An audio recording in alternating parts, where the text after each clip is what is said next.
Hi everyone! Welcome to Kairos Moments. My name is Bel Miranda. Kumusta po ang lahat? Thank you so much for supporting our YouTube channel as well as sa ating TikTok account. Gayon din po sa ating Facebook page.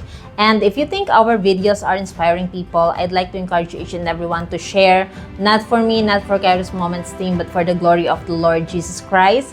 Let us continue to share the goodness of God and His faithfulness dahil whatever the season ng ating buhay, ang Diyos ay mananatiling tapat at mananatiling mabuti. Now, for this episode, let's talk about higit sa lahat, bantayan ang puso. Dahil, well, how many years ago, bago ko po mas lalong nakilala ang Panginoon, may isang bagay na sobra ko nakalimutan, na ang daming bagay na binabantayan natin sa buhay, no? Binabantayan natin ang pamilya natin. We keep on praying to God, Lord, please protect my family. Lord, please protect me, Father God. Protect the people that I love. Lord, please, God, bless the work of our hands. Father God, bless our business. Lord, ang pag-aaral ng aking mga anak, Panginoon, i-bless mo po, Father God. Lord, bantayan mo po kami, Lord, sa pag-uwi namin, sa pagtulog namin. So many things that we are praying to God na bantayan ng Panginoon, ingatan ng Panginoon, na iligtas tayo sa kahit anong kapahamakan, na Lord, whatever, so many prayers, no? Pero ang Panginoon pala, isa na sobrang talagang remind sa atin ng Panginoon sa kanyang salita. Above all else, in Proverbs chapter 4, verse 23. Again, above all else, guard your heart, for it is the wellspring of life. Kaya pala, years ago, na ang daming bagay na parang, okay, ang daming prayer ko sa Panginoon. Ito, Lord, ingatan mo, Lord, ang ganito. So many things. Pero, may isang bagay na nakalimutan din ako ipagdasal sa Panginoon na Lord, yung puso ko, Lord Lord, turuan mo po ako, Panginoon, na Lord, na maging pure ang puso ko, na Lord, na masala, Panginoon, kung ano lang, Panginoon, na ipapapasukin mo sa aking puso, na Lord, turuan mo, Panginoon, ako, Lord God, na magkaroon ng puso na mapagmahal, mapagbigay, mapagunawa, magkaroon ng malasakit, at maunawain talaga. And so many good things dapat pala ang pinag-pray ko rin sa Panginoon that Lord, create in me. In other words, Father God, create in me a pure heart. Do not allow my heart to be contaminated by the issues of the world. Sa mga kung ano-ano man, Panginoon, na pangit na naririnig ko. Wag mo, Lord, Panginoon, Lord, na hayaan na ma-poison ito. Father God, ingatan mo po, Panginoon, Lord God, i-cover mo po, Father God, ang puso ko. Nakalimutan ko pala yan pag-pray. Why?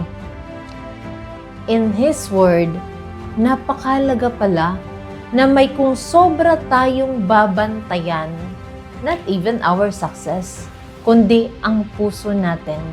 Because it affects kung ano magiging future natin sa mga decision-making natin. That's why I just remember years ago, ang puso ko po puno ng hinanakit, puno ng, unforgiveness, resentment, and of course, parang feeling ko nga naging self-righteous ako noon, na feeling ko, buti akong tao, I was looking at myself, nagiging self-centered na pala ako. Now, hindi ko nabantayan ang aking puso na to the point na napasukan ito ng kung ano-ano na mga negative na even pag-iisip, mga negative na nakaka-poison na pala sa aking puso, na hindi na pala siya healthy, the way I think, the way I look at situation, the way I look at people, contaminated na pala. Now, what I realize is this, ang Panginoon pala is, even in my journey, na so many things na gusto nang gawin sa atin ng Panginoon. Gustong-gusto na ang mga prayer natin, gustong-gusto na sagutin ng Panginoon. You are asking, Lord, give me a job, a good job, Father God. Lord, ito Lord na sa asawa ko, ito Lord na sa anak ko, Lord, ito Lord na pamilya ko. Pero may mga naghihinder doon sa prayer natin. And number one dyan, what's inside our heart? So, isa rin po yun ang na-realize ko even sa aking nakaraan na hinayaan ko na ang puso ko ay kainin ng galit, kainin ng resentment, ng bitterness. Imbis maging better, naging bitter. Imbis na maging happy, na puno ng puro hinanakit na hindi na nagiging healthy pala sa akin. At alam niyo po, nakakatawa sa Panginoon, but I believe, siguro sa season ng maraming tao or lahat ng tao, sometimes we are trying na dapat ganito yung tao, dapat ganyan. Minsan pala inaalaw ng Panginoon na madala tayo or dalhin tayo mismo sa wilderness. Kasi doon sa wilderness, doon niya pala tayo kakatagpuin eh. Yes, sometimes masakit ang proseso, even po sa akin noon, na ang sakit-sakit sa proseso, Panginoon, the Lord, I look at these people, those people that hurt me, and the people na napaligiran ako, na nabibuild up na pala sa puso ko, puro na hinanakit. Now, at kinimkim ko lang po yun sa akin. Pero ang Panginoon pala, no, I praise God for His faithfulness, for His goodness, na minsan hindi na natin kaya bantayan ang laman ng puso natin, but the Lord will always make a way para lang, anak, I want to do something in you, to you, and through you. Kaso ang anak, hindi ako makakilos.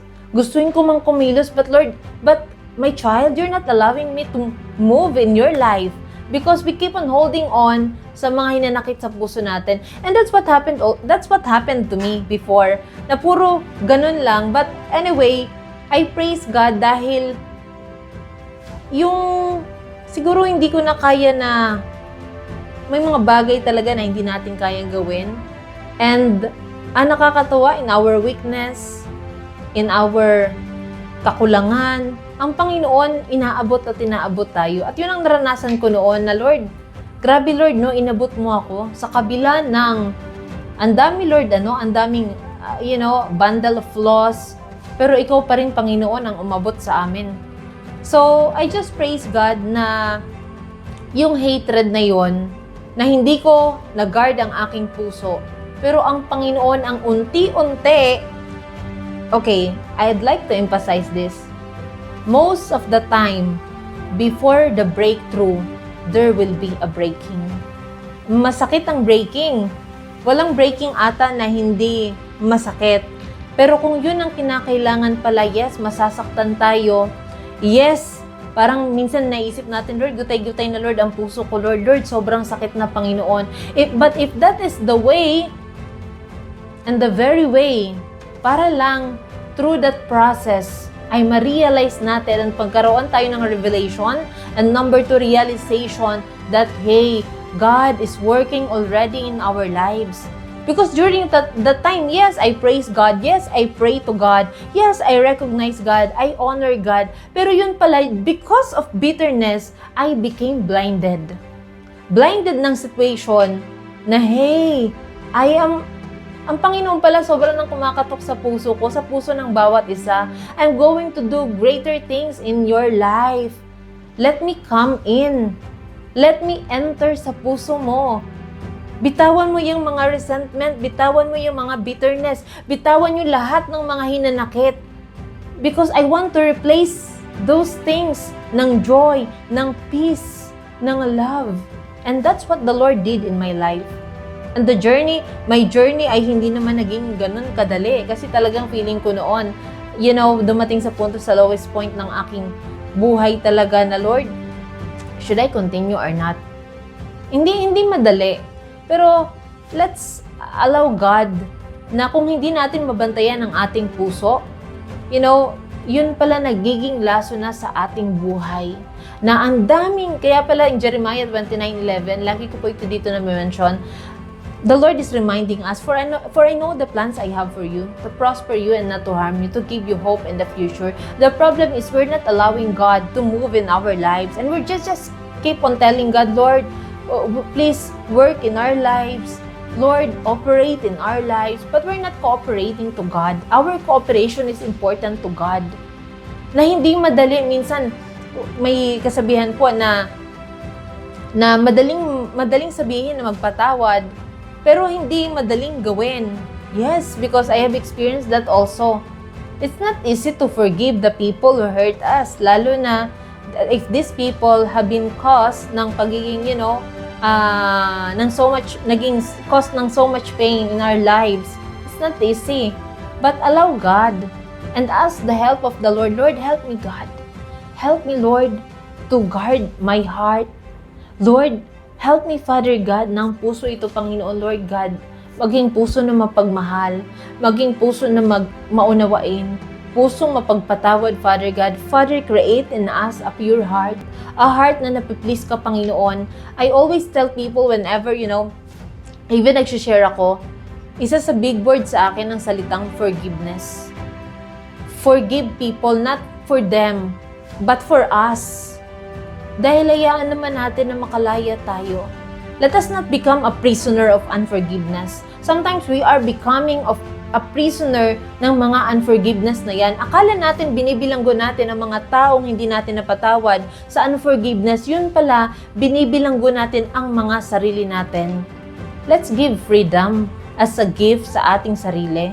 Palayain natin ang ating mga sarili. So you see, God wants to bless us. And God is so eager na yung mga pinagdarasal natin ibigay sa atin. But let's check what's inside our heart. Kasi baka mamaya we keep on telling God that, Lord, I'm waiting for you. Pero ang Panginoon, talagang inihintay na tayo. Na anak, bitawan mo. Bitawan mo, anak. Dahil may napakaganda kong plano sa'yo. Hayaan mo na this time, ako ang gumawa at talagang mag-mold sa'yo. If we will just allow the Lord to work in our lives and through us, grabe, ang ganda-ganda po ng plano ng Panginoon. Now, I'd like to share this in Ephesians chapter 4, verse 31. Let all bitterness, wrath, and anger, and clamor, and slander be put away from you, along with all malice.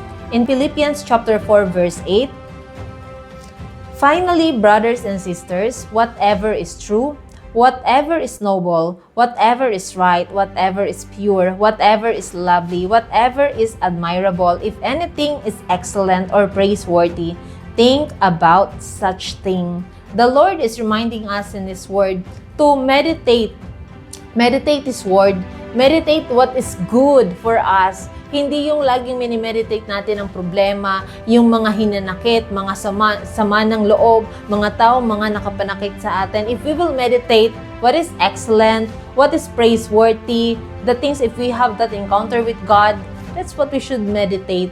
At alam niyo po, napakasarap po i-meditate lagi yung kabutihan at katapatan ng Panginoon sa ating buhay.